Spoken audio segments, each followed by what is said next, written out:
everybody, welcome to General Hospital MV, my GA Chapter show. Before we get into this week's episodes, let's talk about the fact that Ingo Rademacher is coming back as Jasper Jax. Yes! Honestly, I am super excited about it. I know that there are kind of mixed reviews on him coming back, but I'm excited. I loved Carly and Jax as a couple. I shipped them so hard when they were together originally. Do I want them back together now? Not really, because I don't want Jax to be a pawn in the Sunny Carly sort of tornado, but I am glad that he's coming back, especially for Jocelyn's sake with everything she's going through. So I'm excited to see what the character will bring when he comes back to the show. Dominic Zamprania, who played Dante Falconeri, is also set to return. I don't know for how long, but I'm just glad that Dante's coming back for at least Lulu's sake. I don't know how long his stay will be, but I'm imagining it's a short one. I don't know, like, it's kind of weird because the actor left to pursue other things, and I don't think he's actually pursued anything. So, come on back, Dante. Alright, now let's talk about this week's General Hospital. First of all, Jason went to Beecher's Corners to track down Harmony, who is Shiloh's friend from his past, and she didn't really reveal anything that Shiloh hasn't about Dawn of Day, at least to Jason, but it did turn out that they definitely have Beecher's Corners police in their pocket, and also that they are definitely up to no good, as seen by the face that Harmony made when Jason left. She knew exactly who he was and why he was there, and she called Shiloh to let him know what was going on. They are definitely up to something shady, and I'm kind of glad that we get on-screen confirmation of this, because it's all been hearsay by the audience and what we think, and Sam and Jason kind of knowing like they're up to no good. But at least now, with these characters, we've seen that they are truly up to no good. We don't know what they're doing, but we know that they're up to no good. So I'm kind of excited to see where the story is going.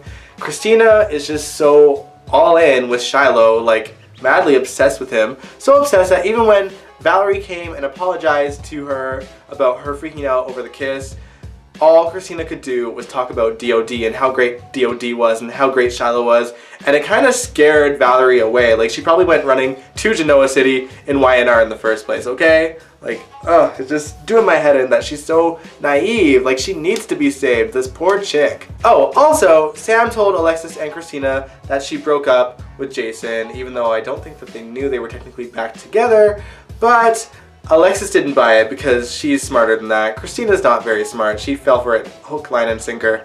But I guess that's all that matters. Sam just told Alexis, like, I'm doing this for you and for her. So, I don't know. I guess we'll see what's going on. Christina doesn't like Sam and Shiloh getting close. Obviously, she has a bit of a crush on him, and that's what Sam and everyone else seems to think. Even though Christina hasn't admitted it herself, I mean, come on. She's practically kissing his ass. Jason was nice enough to tell Carly that the breakup is fake though, so there's that. Speaking of Carly, it turns out that Carly might be pregnant. I mean, she took a pregnancy test and it came out positive twice, so it appears that she is. However, Sunny doesn't want the kid, and he doesn't want it for many reasons. The two top priorities being Carly's health. The last time she had a baby, she could have had a stroke and died very easily. And hell, I mean, if you look back at Carly's pregnancies over the years, they were all disasters, every single one of them. Not a single, like, decent pregnancy in her life. Poor girl. Personally, I do not want Carly to have another baby. I am so sick of Sunny having children and things happening to them constantly. I know, like, it's calmed down in the mob world a lot on the show since, you know, the good old days, but I'm over it. Sunny's had so many kids already. I don't need to see the storyline play out again and another traumatic pregnancy for Carly again. I'm over it. There are rumors that she may in fact just have cancer. I mean, I don't want that really happening either. We've just sat through Oscar's cancer storyline. Before that we had Anna's, so why do we need a third? Tell something different, guys. Anything else.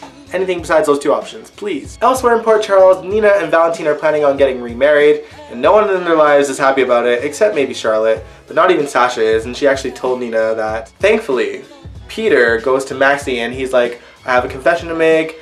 Even though I took what you said to heart about Dr. Lisa Lebrecht, the reason why I let her go is because Valentin asked me to. Clearly, she is blackmailing him for something. And Maxie is smart enough to figure out exactly what it is so quickly. She was like, okay, well, if Valentin is being blackmailed by something, that means he has something to lose. The only thing he cares about that he could lose is Nina. So how would he keep her? Oh, right, by hiring someone to be Nina's daughter, the one thing that she wanted the most. See, her wheels are turning in her head. I'm glad that Maxie figured it out so quickly and that she's already conducting a plan to get Sasha's DNA and do a DNA test herself, which is epic. I mean, really, maybe she should work for the PCPD because they don't seem to be getting any closer to finding out who the actual real serial killer is. That's right, Franco is still in lockup over these serial killings that he didn't commit, not the other 30 crimes that he committed back in the day, but the current ones.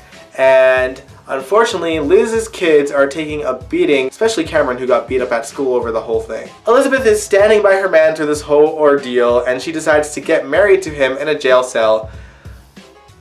Look, I know I'm not a Friz fan, so I am kind of biased, but I just cringe over the fact that she's putting this man before her kids. Like, they are literally getting beat up in school because of this guy, and even though he didn't do it, it's just like, ooh, like maybe you should like think smart.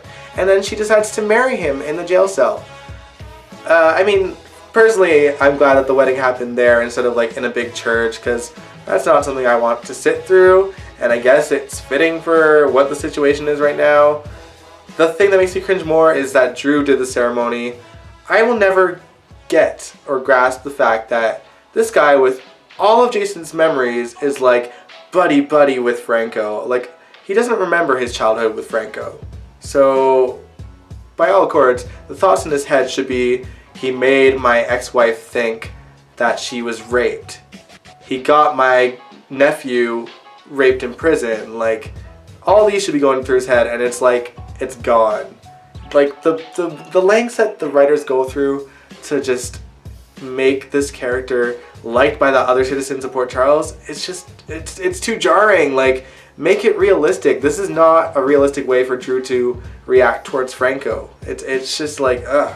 But whatever, congratulations Friz fans, you got your wedding, I hope you liked it. I don't know exactly how long Franco's gonna be in jail, but the police commissioner does realize that he is not the killer, but she has some kind of plan to lure the killer out, and it probably has something to do with Franco taking the rap for these murders to the public.